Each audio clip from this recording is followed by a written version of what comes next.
The red dust curled around her bare feet as she walked through the school hallway. Her shirt hanging above her swollen stomach, stretched tighter than it should be. Children ran behind her, laughing cruelly. "Auntie Balloon! Auntie Balloon!" they sang. Teenage boys whispered and giggled. "She must have swallowed a drum," one joked. She kept walking, eyes blurry with tears, face turned away from the mocking stares. She passed the staff office. Even the teachers stare. Some clicked their tongues. Others simply looked away. And still, she walked, her heart breaking with every step. Her name was Adan, and no one cared to ask what her story was. By the time Adan got home, the sun was already high in the sky. Her feet dragged through the dust as she walked. Her cloth was tight around her large stomach, and her eyes were red from crying. She pushed open the old gate to the house and went straight to her room.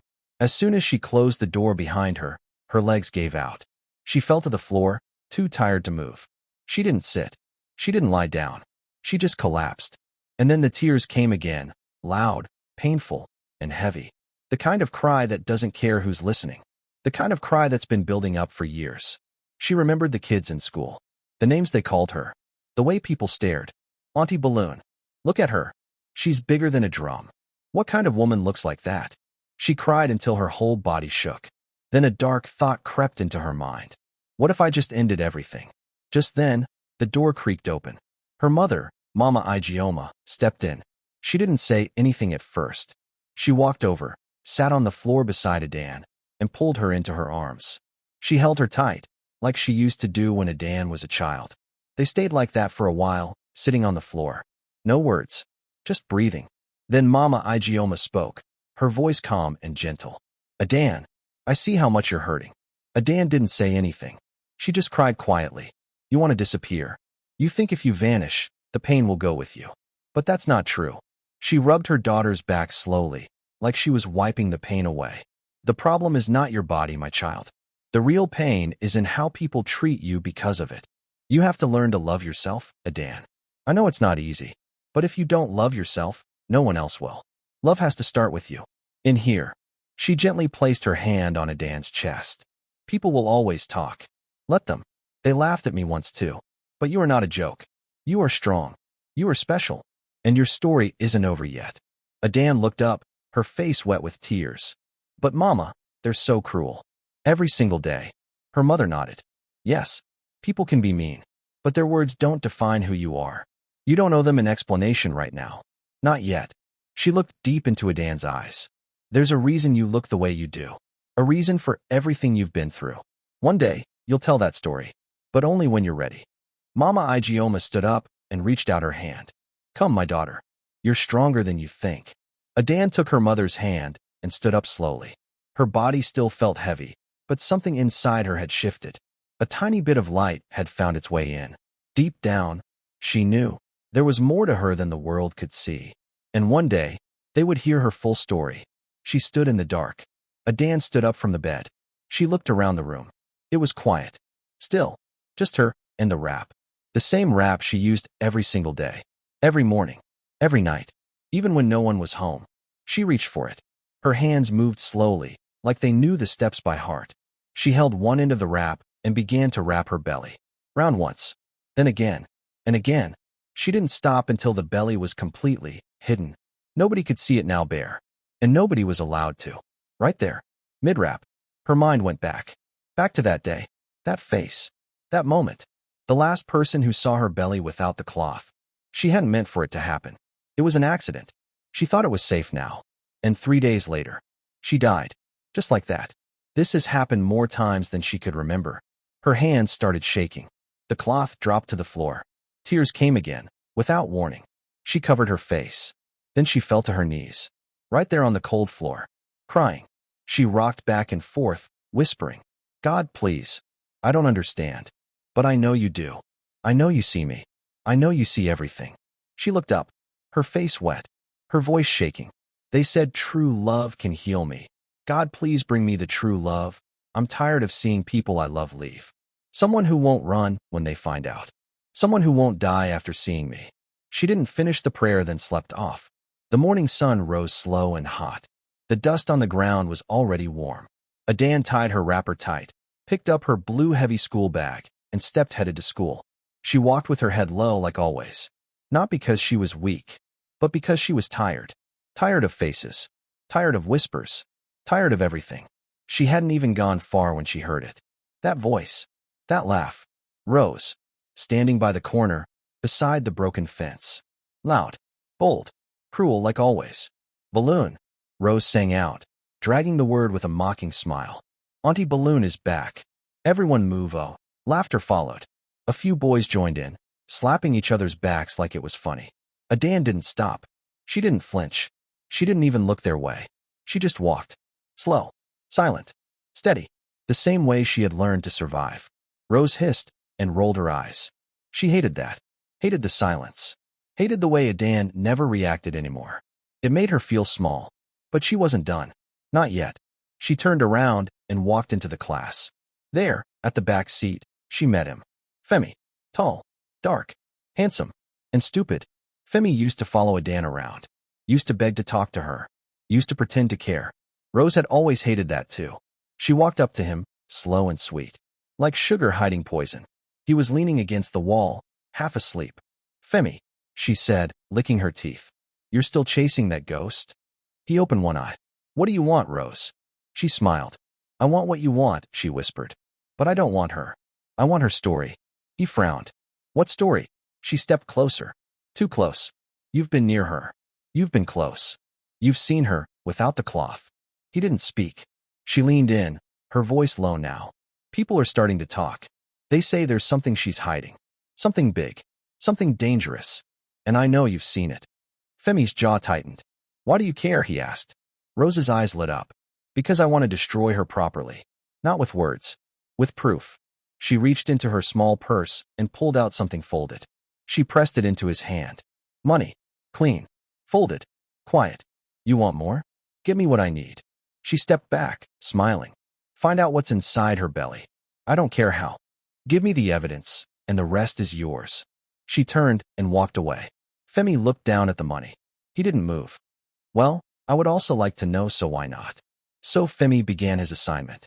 For the first time in years, Adan felt something soft inside her chest. Someone saw her. Femi started showing up where she went. At the well. At the junction. Even outside Mama Igioma's stall. He smiled when he saw her. He asked how she was. He carried her water bowl without being asked. And she couldn't lie. It felt good.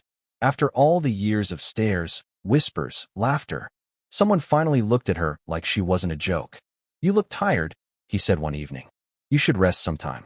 Come to my house. Just chill. No pressure. She hesitated. But his voice was gentle. And his eyes, kind. She smiled. Just a little. And for the first time in a long time, she said yes. That evening, Adan bathed twice. She picked her cleanest wrapper. Put a little powder on her face. And yes, she wrapped her belly. Tighter than ever. Because even if Femi liked her, she couldn't risk it. Not that. Not the belly. Not the secret. Femi's house was small but neat. He brought out a bottle of drink and 2 cups. Adan sat by the window. She laughed at one of his jokes. Her smile was real. Shy but real. He poured the drink. Her cup first. Just relax, he said. You're safe here. She took a sip. They talked for a while. He moved closer. His hand brushed hers. She felt a small spark. And her heart almost broke from how human it felt. After all the pain. Maybe this was the start of something real. But when he leaned in to kiss her, she pulled back. I'm not ready, she said quietly. Not yet. He smiled, but it didn't reach his eyes. It's okay, he said. She looked away, not seeing him slide his fingers toward her cup. Minutes later, her head began to feel heavy. Her eyelids, thick. Her breath, slower. She tried to stand, but her legs didn't move. Femi, she whispered. What's happening? He caught her as she started to fall. Carried her carefully. Laid her on his bed. Her hand dropped weakly to her side. Eyes half closed, heart pounding. Please, she muttered. But Femi didn't speak. He stood over her, watching, waiting. And then he reached toward the edge of her wrapper. His fingers moved to the knot that held her belly wrapped. The one thing no one was allowed to touch. The one thing that should have stayed hidden forever. And then he saw it. For a split second, he froze. Then his eyes widened, too wide. His mouth dropped open, but no words came out. He stepped back like he'd touched fire. Just when he was about to let out a loud scream. His tongue pushed out of his mouth, slowly at first. Then faster. Longer. It kept stretching, wet, red, horrifying. His face twisted. His body bent the wrong way. A loud crack echoed in the room. His neck jerked sideways, like it broke itself. Then, thud, he hit the floor. Hard. Silent. Motionless. After some minutes, Adan woke up. Her head was heavy. Her mouth was dry. She sat up slowly, still dizzy. Then she saw him. Femi. On the ground. Still. His tongue stretched out of his mouth, dragging across the floor. Same way the last person died. His eyes wide open. But lifeless. No. No, no, no, no, she gasped. She crawled toward him, shaking him, grabbing his shoulders, crying. Femi, get up. Please. What have you done? I begged you. God, I begged you not to touch it. She screamed. She cried. She pulled at her own wrapper. The pain, the guilt, the terror, it all came at once. She curled into herself, sobbing. But it was too late. Voices outside. Then banging on the door. A neighbor. Then two. Then a crowd. By the time the door burst open, half the village was outside. The room filled with people. And then the screams began. They saw the body. They saw Adan, still crying, still trembling. And that was all they needed. She's cursed, someone shouted. She killed him. See her eyes. See her belly. There's something not right with this girl. Mama Igioma, come and see what your daughter has done. Adan couldn't even defend herself. She just sat there, broken, exposed, alone. Her mother stepped into the room and gasped. She clutched her chest. But the elders didn't give her time to speak. A decision was made that night. Quick. Final. Adan would be banished. Not just from the village, but from her family, from their name, from the land. Anyone who spoke to her would suffer. Anyone who touched her would face what she faced. Even her mother, weeping by the doorway, was forced to step back, forced to pretend she had no child. Adan was dragged from the house, her wrapper loose, her body shaking, her face soaked in tears. They didn't care. They didn't ask. They just wanted her gone. And as they pushed her out of the village gates, someone shouted the word that stuck. Witch. That night, Adan slept on the ground. Alone, her belly still wrapped tight, but no longer just in cloth. In shame, in fear, and in silence. Because now, the whole world believed she was a curse. And deep down, even she started to wonder if they were right. That was how Adan's real suffering began. She left the village with nothing but her wrapper, her pain, and the cloth still wrapped tight around her belly. No one said goodbye, not even Mama. They weren't allowed to. She walked through the forest road. She didn't know where she was going. She just wanted to disappear. She reached a neighboring village by nightfall. But no one knew her there. So she found a corner beside an old shop and laid down on the bare ground. No mat, no food, no peace. Just her arms wrapped around her knees and tears that wouldn't stop. She cried herself to sleep and woke up in more tears. Days passed. Sometimes she begged. Sometimes she sat alone in the cold. Sometimes she just stared into space. She didn't speak to anyone. She didn't want to. Because deep down, she believed it now. That she was cursed. That anyone who loved her would die. So she stayed away from people. Always hiding. Always weeping. Always rapping. One evening, the air was cold. The clouds were gray. And Adan sat by the roadside, her back against a cement wall. Her eyes were swollen from crying. She had no words left. Just soft sobs. And whispers to the wind. God, just take me. Let it end. Let me go where nobody will suffer because of me. Then she heard it. A car. It passed slowly. Then stopped. Then reversed. And parked right in front of her. She wiped her eyes fast, looked away. The door opened. Footsteps. A man's voice. Gentle. Curious. Excuse me, are you okay? She didn't answer. Do you need help? Leave me alone, she said. Her voice cracked. I don't need anything. Please go. The man stepped closer. She looked up, just for a second. He was tall, calm-looking. His face soft. Kind. He looked at her like she was human. Not strange. Not scary. I'm not here to hurt you, he said. I just saw you, and something told me to stop. She shook her head. You should go, she whispered. I'm cursed. You shouldn't talk to me. The man blinked, then crouched in front of her. Nobody is cursed, he said gently. Sometimes pain makes us believe lies. She looked away. You don't know me, she said. You don't know what I've caused.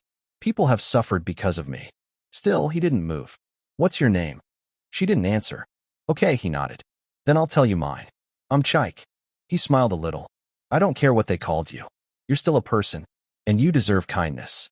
Adan stared at him. She didn't trust him, but something in her chest softened. Just a little. And for the first time in weeks, she spoke. I'm Adan. Chike stood up slowly and looked at her. You can't stay out here, he said softly. It's not safe. You're a young girl. This world can be wicked. Adan didn't speak. I'm not asking for anything strange, he added. You can stay at my place. If you want to work for me, that's fine. I'll pay you. She looked at him, long and hard, looking for the trap, but all she saw in his face was honesty, and something she hadn't seen in a long, long time. Gentleness. She nodded once. That was how it began. Chike's house was small, clean, and quiet. He gave her the spare room and told her to make it her own. She washed. She cleaned. She cooked. She watered his plants. She swept the compound before sunrise. And Chike never once disrespected her. He paid her fairly. He spoke to her with kindness. And every evening, they would sit on the porch and just talk. About life. About music. About dreams. Nothing forced. Nothing fake. Weeks turned into months. And one night, something changed. They were sitting outside again. The stars were bright. The air was soft. Chike handed her a cup of warm tea. She took it. Their fingers touched for just a second. She looked up. He was already looking at her. And for the first time in her life, Adan felt seen. Not pitted. Not feared. I don't know how you survived all you've been through, Chike said gently. She smiled a little. I don't even know how I'm still breathing, she whispered. Chike moved closer, still careful, still kind. I want you to know something, he said. You are the strongest woman I've ever met. You are not cursed. You are not broken. You are beautiful, just as you are. Her lips parted. Her heart raced. She didn't speak. She couldn't. Tears rolled down her cheeks before she even knew she was crying. He wiped one away with his thumb. Then, slowly, he leaned in and kissed her. Soft, warm, respectful. Her hands shook, but she didn't pull away. She leaned into him. And in that moment, for the first time in her life, Adan didn't feel like a problem. She felt like a woman. A whole one. Love bloomed like something out of a forgotten dream. Adan had never felt anything like it. Chike made her laugh in ways she didn't know she could. He watched her like every breath she took mattered. They cooked together. They danced in the kitchen when rain tapped on the roof. He held her at night when the memories came back too loud. For the first time in her life, she wasn't surviving. She was living. One night, under the stars again, Adan sat beside him on the porch. She looked at him for a long time, then looked away. I need to tell you something, she said. Chike turned to her, serious now. I'm listening. She held her hands tight in her lap. Her voice shook. There's a reason I wrap my belly, she whispered. It's not just insecurity. It's not about how it looks. She took a deep breath. I was born with it, she continued. The curse. Whatever it is. My mother said when I came out, I didn't cry. I just opened my eyes and stared. And the midwife fainted. Chike's eyes narrowed, but he didn't speak. Adan swallowed hard. I've hidden it my whole life. I've never let anyone see it. Because those who do. She paused. Her voice dropped. They die. Chike blinked. What? She nodded slowly, her eyes already filling with tears. Every person who's seen me bare, who's seen the belly uncovered, has either died or lost their mind. That's why they called me cursed. That's why they banished me. Femi. He touched the cloth, and he died right there. Chike's hands clenched slightly, but he still didn't move. I've carried this thing since I was a child, she said, her voice barely a whisper. And there's only one way the curse can break. She looked up into his eyes, scared but honest. They said the curse would end only when someone truly loves me. Not just words. Not pretending. Real love. And when that person chooses to love me, without ever seeing what I've been hiding. Chike leaned forward, confused but gentle. What do you mean? Adan wiped her eyes. No matter how deep we go, no matter how much you think you love me, you can never see my belly. Ever. He stared at her, silent. And then he said something she didn't expect. Then I'll love you with my eyes closed, if I have to. She broke. She cried so hard her body shook. But he held her. Tight. Firm. Without fear. But curses do not leave quietly. Their love continued. Stronger than whispers. Softer than fear. Chike and Adan were inseparable. He loved her gently. She loved him quietly.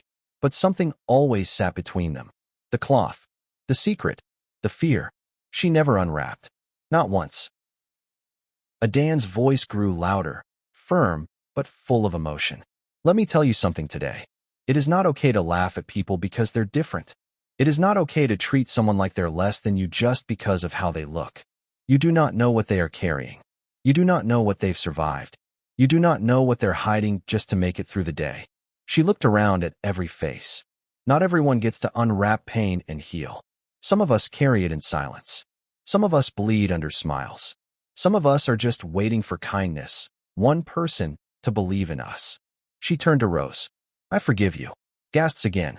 Not because what you did was okay, but because I won't carry your hate in my heart anymore. Then she turned back to the crowd. I am not the balloon girl. I am not cursed. I am not broken. I am Adan. And I am proof that pain doesn't last forever. The village fell into silence. And then, applause. Tears. People began to kneel. Not in worship, but in apology. In awe.